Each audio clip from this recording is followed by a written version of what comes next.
What's up, gangsters? It is a sort of cloudy afternoon in March out here at Rube Goldberg Enterprises, and I have not been doing much video stuff lately, which I'm sure is cause for celebration for some of you at least.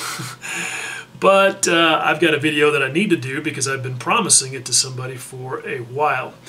And it's a review video. Specifically, I'm going to do a review of some 3D printed stuff from Masterpiece Models.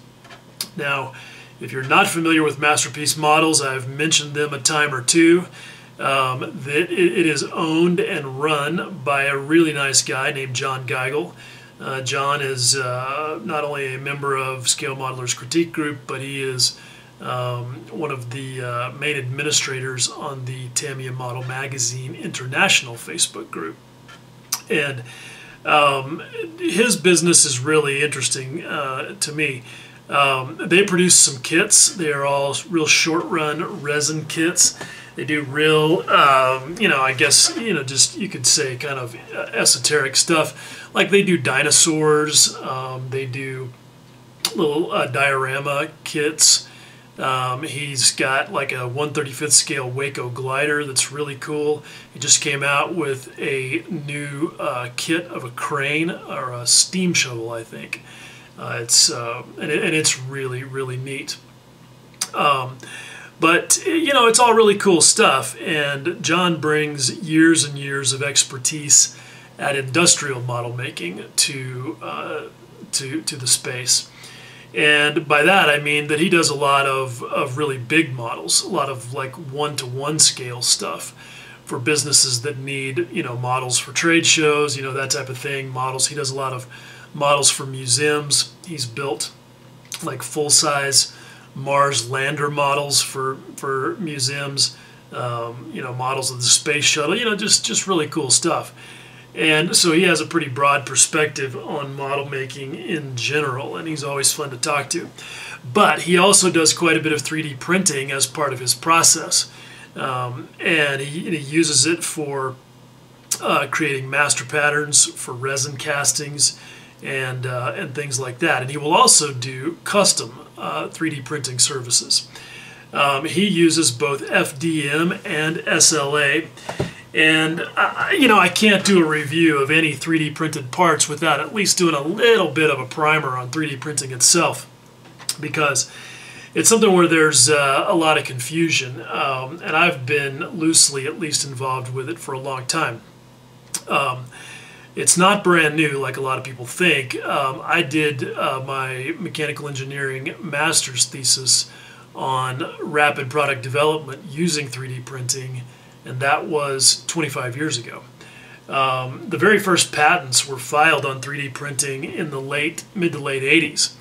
But the technology's definitely come a long way, as it does. There's been a lot of cross-pollination, and the price of technology has come down a lot. And so where it used to be that in order to do any really good 3D printing, you had to have a machine that cost $500,000, and you had to run it in a laboratory, climate-controlled type space. Now you can get one for, depending on the technology, for $500 that you can run on your desktop at home.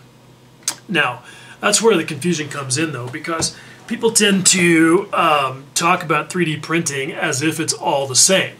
But, saying, oh, hey, you can just 3D print that is kind of like saying, oh, hey, you can just paint that. I mean, we all know that there are a bunch of different kinds of paint, and that while they all pretty much do the same thing, the way that you get there is not not the same. And that's definitely the case with 3D printing. There are basically three main technologies in 3D printing. SLA, which is the oldest, stands for stereolithography apparatus. And it basically uses a laser to cure a liquid resin layer by layer.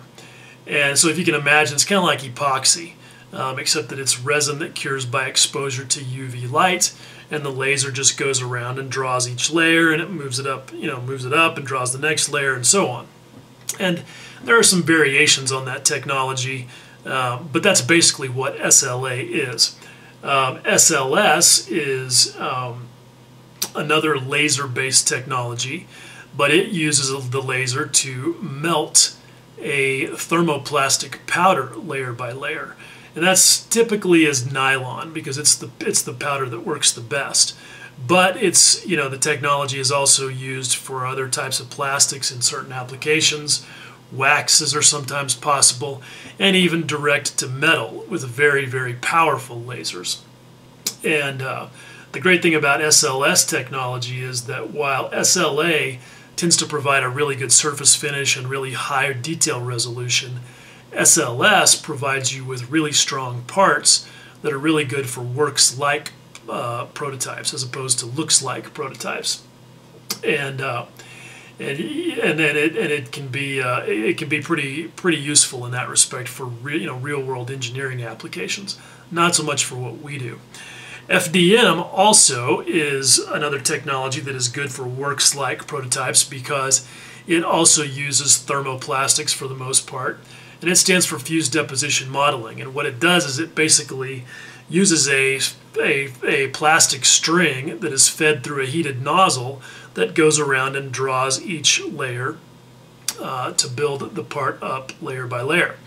And so you get parts that are relatively strong, but the surface finish and the detail resolution, not necessarily so good. So you have to basically tailor the 3D printing technology that you want to use to the application, whatever your goal is, whatever it is you're trying to achieve.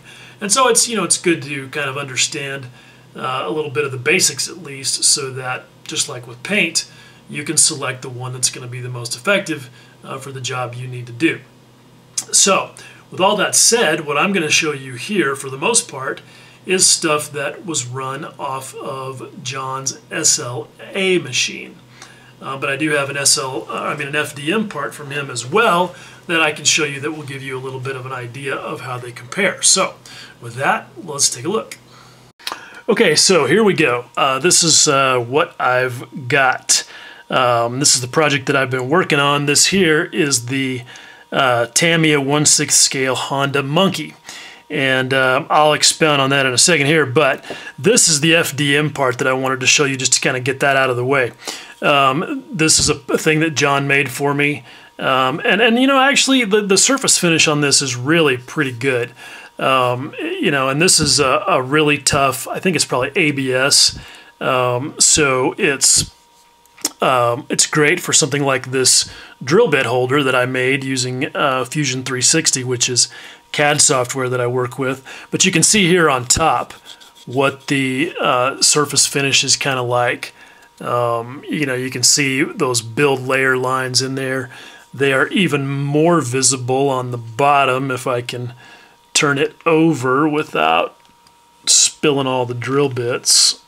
Probably a really bad idea to even try. There you go. Maybe you can see that. There it is. So you can see that's kind of what you're up against with FDM, and I think you can see why it is not so great for scale modeling applications, but it's relatively inexpensive. I mean, John made a couple of these things for me, and some hooks that I use for hanging my airbrushes in my spray booth. See, you can see again kind of the surface finish. That's the bottom of it where all the supports have to be attached, because the thing builds standing straight up and down like this and is drawing each layer from above, if you can imagine, but it has to have some supports on the bottom of it to get started. But anyway, he made these for me, and I put magnets on the back of them, and I stick them on the side wall of my airbrush booth, and they're very handy. But he made those for me, and I don't remember exactly what they cost, but they were pretty inexpensive. But for scale modeling stuff, the Form 2 is a really nice machine. Now, 5 years ago, or even 3 years ago, I would have been saying that it was basically impossible to keep me from sneezing, that it was basically impossible to get parts that were really of a good enough quality for what we do with scale models from any type of 3D printer. And for the most part, that was true, especially at any sort of an affordable price. I mean, you know, it's just simply not practical for people to spend the money on machines that cost even, you know, $20 or $50 or $100,000. But the Form 2 costs about $5,000. And so that at least puts it in sort of the realm of what some people might be able to afford to have at home and use for model making, especially, you know, if they're just really serious about doing one-off projects like this. But the thing that a lot of people don't understand about running something like an SLA is all of these machines use consumables. And in the case of an SLA, it's this liquid resin. And the resin costs a lot, and it will expire. And if you don't use your machine all the time, your resin goes bad, you have to replace it, and that can, you know, mess up the tank that the resin is in the machine itself. And you can end up just spending a lot of money beyond the initial purchase price of the machine itself. So it's really just a lot better, in my opinion, to spend the money and have somebody like John produce the parts for you. And for this project, I have something like 20 parts, I think. And John, the average price was somewhere between 10 and 15 bucks for each part. So you can see it can get pretty spendy.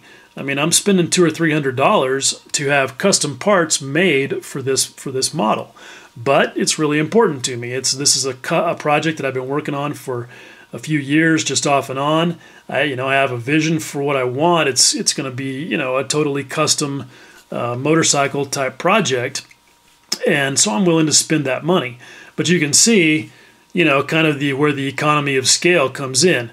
You know, if you did a lot of projects like this, you know, you might justify buying a machine, but you got to do a bunch of them. And until then, it's just much better to have somebody like John who really knows the business to do it for you and absorb, you know, all the overhead. But anyway, let's just get to looking at the parts themselves. You can see what I've got going on here. Here's a picture of the CAD model that I did to get all these ready. And this is something else that a lot of people don't understand, is that when you're doing CAD work, it's its own kind of skill set. It's digital modeling, but it has, you know, it's modeling. And it's something that you just don't sit down and just start cranking out parts. And that's what a lot of people don't realize when they start asking about using 3D printing for model making. You have to have a file first. And a lot of people create really bad files. I was stoked because John sees files from all over the place, and he was really happy with me because my files were what's called watertight, which means that they don't have any errors in them that can cause problems with printers or CNC mills, for example. And that happens a lot because the thing may look good on screen, but the math is bad, and it will cause the print head to go scurrying off and hide. But anyway, so that's the CAD drawing. These are the actual parts. And what we really need to take a look at now is how they are up close, because that's what really tells the tale. I will say this, you know, there's a couple of things that you look for with 3D printing: surface finish, dimensional stability, and accuracy. You know, surface finish is pretty obvious. You know, for what we do especially, you want good surface finish. And one thing that always annoys me is when people post pictures of 3D printed stuff on the web or whatever, and they're all orgasmic about how awesome it is, but not only do they not show you really, really close-up photos, but they don't show it to you with it in primer, where you can see all of the you know, goobers and build lines and, you know, all that stuff that you're going to have to deal with if you want to really make it look good. So I'm not going to be a hypocrite. I'm going to show it to you all the way. Now, you can see with SLA, you also have supports. So, whoops, just busted that little piece off. Good thing I don't need it. John ended up, he had a problem with it, and he ended up scrapping a bunch of parts, so he ran multiple sets, basically, and I got a bunch of free parts, which was really awesome. But you can see that this thing was built on a slight angle. And so you can see that that upper surface looks pretty good. I mean, when you look it up really close, even though it's gray and it's kind of tough to see, you can tell, you know, the resolution is good and the surface finish is good. But the back side of it, where all the little surface or all the little supports attach, obviously that is a little bit more of a cleanup issue. And I was really happy to find that this resin is not only tougher than I expected it to be. I mean, I didn't have any problem with, even though I just demonstrated that I snapped off that little thing from the back of there that was really thin and fragile. This resin was a lot less brittle than stuff that I had made at Shapeways a few years ago, which not only did not have as good of a surface finish, but even though they call it, even though they call it their ultra frosted detail, their very best material, the surface finish wasn't nearly as good as this. The detail resolution wasn't nearly as good, and the strength was not good. It was really brittle, and it was easy to break parts off. This stuff is not only superior in detail resolution. I mean, you can see, I think, here pretty well. You know, the detail on these parts is good. The one that really tells the story, though, is this foot peg. Let me fish one of these out here. You can see, look at that. I mean, that detail resolution is hotness. All of those little round pegs that are sticking up out of there are really nicely rendered. It's good. It's got a hole going through it in the transverse direction that came out pretty good. I mean, this is really nice stuff. Some of the best that I've seen. But obviously, you will have to do some work on these things. They're not going to come out perfect. So in addition to cleaning off these kind of supports, you can see that you may have some build layer lines there. And this piece, if I can get it arranged properly for the light to hit it at the right angle, there we go. This is what it looks like with primer on it. So that's the surface finish that you got to deal with. And that's about the worst that I've got on all these parts that John sent me. And I was really pleased to note that it did sands wonderfully. It's got a nice hardness to it, but not so much that it makes it impossible to use a sander on it. FDM parts with that ABS, they're very difficult to sand. Same thing with SLS parts, very difficult to sand because the material is tougher, but that also means it's a little softer and it just doesn't take sanding very well. So this stuff is good, but like you can see again where the supports are right there, come on, focus up.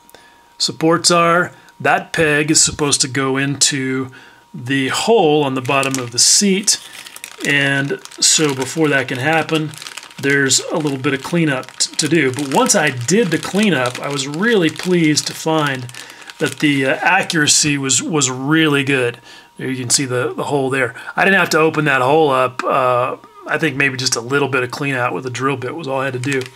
And you'll find, especially with holes that run in the transverse direction, like this part was built at an angle about like this, and you can see that the holes are a little cockeyed, and you just have to clean those out with a drill bit. Not a big deal. You just allow for that when you do your CAD modeling. Now you can see sometimes you will get errors. Like this one, you can see the part did not build correctly on the bottom. And when we discovered that, John immediately reran the parts for me for free. Not a big deal at all. He had them to me, again, like a week later, and it was totally painless. But orientation is really important. It's good to find somebody like John who will discuss it with you and help you figure out what the optimum angle is for your parts in the build, because it's sort of intuitive to think, well, you want to build it like this because that's the big cross-sectional area versus a short height, so it'll build relatively quickly. Your big circles that you can't really drill out will be nice and round, and you can come back and just poke those out with a drill bit. Well, yes and no, it's a good theory, but because of issues with the technology, these parts really need to be built at a slight angle. So it's good to have somebody like John who will discuss that with you, and he'll let you tell him what your preference is, and then if it's not optimum, he'll coach you on that. Somebody like Shapeways, for example, they're going to build it however they want to. You don't get any input in the process. Believe me, I know because I tried. So that's a nice thing. Not only is the quality of these parts really, really good, but John's customer service is just fantastic. And again, the accuracy on them was just really, really nice. You can see, like, this is the lower fork bolster. That's where the wheel attaches. And you can see when you look at the model, this will probably fall apart. It's all just dry fit together. But you can see that I've got some stainless steel and brass tubing going on here, if the camera will focus on it. And you can see how those bolsters have to just slide directly onto, come on camera, those bolsters have to slide directly onto the ends of that stainless steel tubing.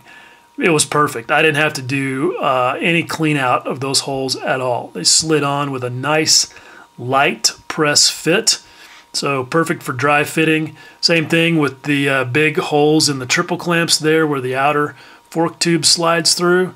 Slid in just smooth as butter. Not a problem at all. All these little bitty holes that have these resin bolts in them, you had to drill those out to be correct, but that's not a big deal. Not a big deal at all. So again, yeah, now the thing is going to come apart. This is just loosely dry fit. But anyway, you can kind of see what's going on there, and it's not perfect. You do have to be prepared to do some work. But it's it's kind of fun in its own way. And the stuff will also, you can drill and tap it for threads. You can see I've got the handlebar clamps there attached to the upper triple clamp with some tiny little 1.2 millimeter bolts that I got from Scale Hardware, which is still in business. It got resurrected, if you don't know that. Those little 1.2 millimeter bolts I just drilled and tapped, and they are awesome, and you don't have to worry about having to figure out how to dry fit stuff. Same thing here. You can't see it, but there is a bolt underneath here that attaches the seat and the seat frame together. And then those resin bolts that are in there basically are what holds the whole subassembly to the frame of the bike. So this has been a lot of fun to do the engineering. Kind of took me back to my mechanical engineering roots and doing a bunch of CAD work, and then seeing it all come together has been a lot of fun. The only bad thing that's happened, you can see these vinyl parts from the Tamiya kit, which are supposed to be slightly flexible, they fit onto the brass tube perfectly, but after a couple of days, I guess the the slight amount of interference, which was like 0.1 millimeter, was just a little too much, and they just split. So John, gonna have to get you to make me some fork seals when I get around to creating them in my CAD file. So anyway, that's that. Now, just to give you a little bit of a demonstration on the strength that you can expect. This is the spare handlebar. I may not use either one of them because I may end up, bending some aluminum bar or something to create this handlebar. But just to give you an idea of the strength, let's just see, what does it take to break this? Okay, I'm actually trying pretty hard. I'm not trying to sneak up on this or anything. Damn, I thought it would have broken by now. Let's just see. Come on. My hands are weak and clumsy, but surely I should be able to bust this. This really surprises me. This is the first time I've actually tried to do a destructive strength test on some of these parts because I never had any spares to do it with. But you can see, God damn, I'm impressed. I figured this thing would have snapped a long time ago. But there you go. It did not only did it break, but it's sprung back to its original form pretty convincingly. It may have even more spring back than polystyrene would, because at a certain point you bend on polystyrene hard enough, it takes on a permanent deformation. So I am really just super stoked with these parts. Super happy with John's level of service, the quality of the parts, overall. Another part of a review of something like this is not just in how good are the parts themselves, but how good do they work for what it was you were trying to do with them. Those are really sort of two separate things. And I can say, really high score on both counts. Very glad that I just elected to do all this way. Okay, so there you go. Hopefully you guys think that is as cool as I do. And if you've watched the stuff on my channel very much, hopefully you've picked up on the fact that it's pretty rare that I will go to extremes, either good or bad, when I'm talking about my thoughts or recommendations on a product. There are a couple of things only, maybe 2, 3, 4, I don't know, things that I've ever just unequivocally said are garbage that I would never use or recommend to anybody under pretty much any circumstances. And there are likewise not a lot of times where I will unequivocally say this is highly recommended. It's usually nuanced, and there's usually stuff. It's usually more in the middle. But this is for me this is a clear case of highly recommended for sure. Because if you are in the market to do something like this, there really isn't anything better that I know of. 3D printing has changed a lot over the last 5 years, but it is maturing. The curve is flattening out, and it is going to take nothing short of a complete paradigm shift. We're going to have to start being able to push molecules around before it can get a whole lot better, and in fact, before it can truly replicate the output of a polished steel injection mold. You can see by these parts, as amazing as they they still are nothing like the surface finish, for example, and detail resolution that is possible with polystyrene injection mold. But we all know that injection molding comes with it that major caveat of having to be moldable in an open shut configuration, unless you're going to use something like slides or lifters or whatever in the tool. And even then you still have a lot of limitations because of draft angles and things like that. 3D printing is a way that you can make the part totally true to life shape, and get exactly what you want, with some caveats like the fact that you have to clean supports off or whatever. So anyway, enough of that. I'm rambling on now. I think I've covered it pretty well. I'll just close with saying that if you need some specialty 3D printing services, Man, John Geigel, Masterpiece Models. He's your dude. All right, guys. As always, I really appreciate you watching, and I hope you found this helpful. Much love.